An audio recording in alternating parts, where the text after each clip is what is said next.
अटूट प्रतिबद्धता का प्रतीक है। And we haven't even started yet. Bharat দীর্ঘদিন ধরে তাদের সবচেয়ে ঘনিষ্ঠ মিত্র হিসেবে মনে করত যুক্তরাষ্ট্রকে, কিন্তু সেই সম্পর্ক এখন শত্রুতায় রূপ নিয়েছে। আর ট্রাম্পের নানামুখী যুদ্ধ খেলায় আপাতত সবচেয়ে বেশি নাজেহাল অবস্থা ভারতের।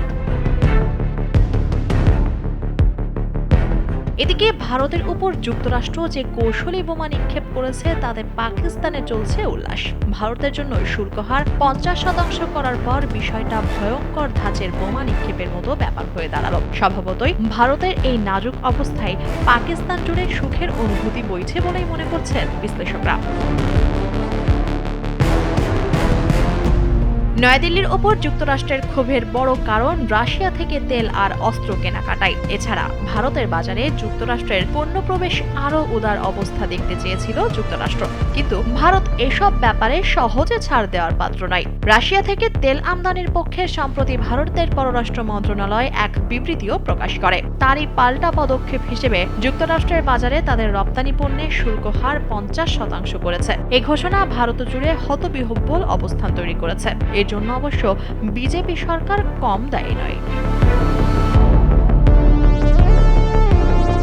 ভারতের জনমানসে নরেন্দ্র মোদী সরকার গত 1.5 দশকে এরকম ধারণা তৈরি করে রেখেছে যে তাদের সঙ্গে ওয়াশিংটনের দৃঢ় কৌশলগত অংশীদারিত্ব রয়েছে।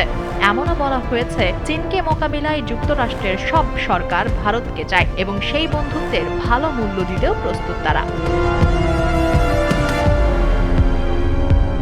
এদিকে কিছুদিন আগে পাকিস্তানের ফিল্ড মার্শাল আসিম মুনিরকে হোয়াইট হাউসেও আমন্ত্রণ ভারতের জন্য বিশেষ অস্বস্তিকর ছিল। আইয়ুব খানের পর পাকিস্তানের কোনো সেনা প্রধানের হোয়াইট হাউসে এরকম খাতিরের নজর নেই। ধারাবাহিক এসব ঘটনায় ভারতীয় মনস্তত্ত্বে একের পর এক চোট লেগেছে।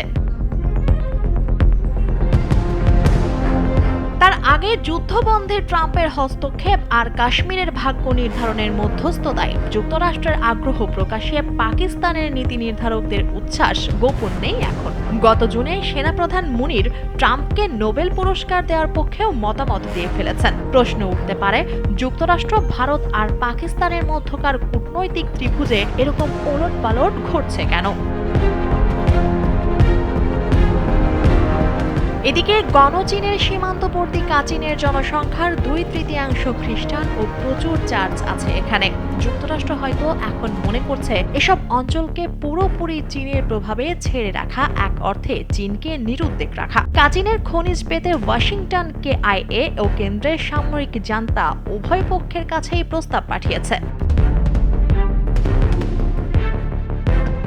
মিয়ানমারের সঙ্গে শুল্ক নিয়েও আলোচনা চলছে যুক্তরাষ্ট্রের। ট্রাম্প সামরিক সরকারের প্রধান জেনারেল মিন অং হ্লাইংকেও বাণিজ্য বিষয়ে দর কষাকষিতে আহ্বান করেছিলেন। সেই চিঠিতে এও ছিল, মিয়ানমার চাইলে যুক্তরাষ্ট্রে বিনিয়োগ করতে পারে। তার মানে দেশটিকে ট্রাম্প আর বিচ্ছিন্ন করে রাখতে চাইছেন না। এটা নিশ্চয়ই মিয়ানমারের গণতন্ত্রপন্থীদের জন্য একটা কূটনৈতিক বিপর্যয়। তবে যুক্তরাষ্ট্রের নতুন মিয়ানমার মিশনকে অতি উচ্চাভিলাষীও মনে হচ্ছে, কারণ কাচিনের খনিজ পরিশোধিত হয় চীনে, ফলে সেটা যুক্তরাষ্ট্রের পক্ষে চট করে পাওয়া বেশ কঠিন। আবার কাচিন গেরিলারা খনিপণ্য ভারত বা থাইল্যান্ডের পথ ধরে যুক্তরাষ্ট্রের হাতে তুলে দিতে পারবে, সেরকম যোগাযোগ ব্যবস্থাও নেই এসব অঞ্চলে।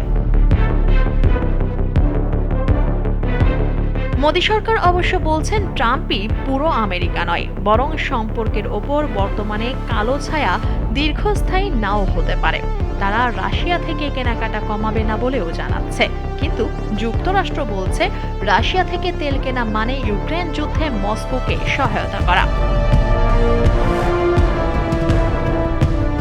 এরকম বাকযুদ্ধের মধ্যে আসন্ন দিনগুলোতে ভারত যুক্তরাষ্ট্রে কূটনৈতিক উত্তেজনা আরও বাড়বে। এক পর্যায়ে নতুন করে আপোষ রফাও হতে পারে। তবে ভারতের বিরোধী দলগুলো চলতি অবস্থার সুযোগ বেশ ভালোভাবে নেবে বলে ধারণা করা যায়। আপাতত মোদী সরকারের জন্য সময়টা বেশ অস্বস্তিকর।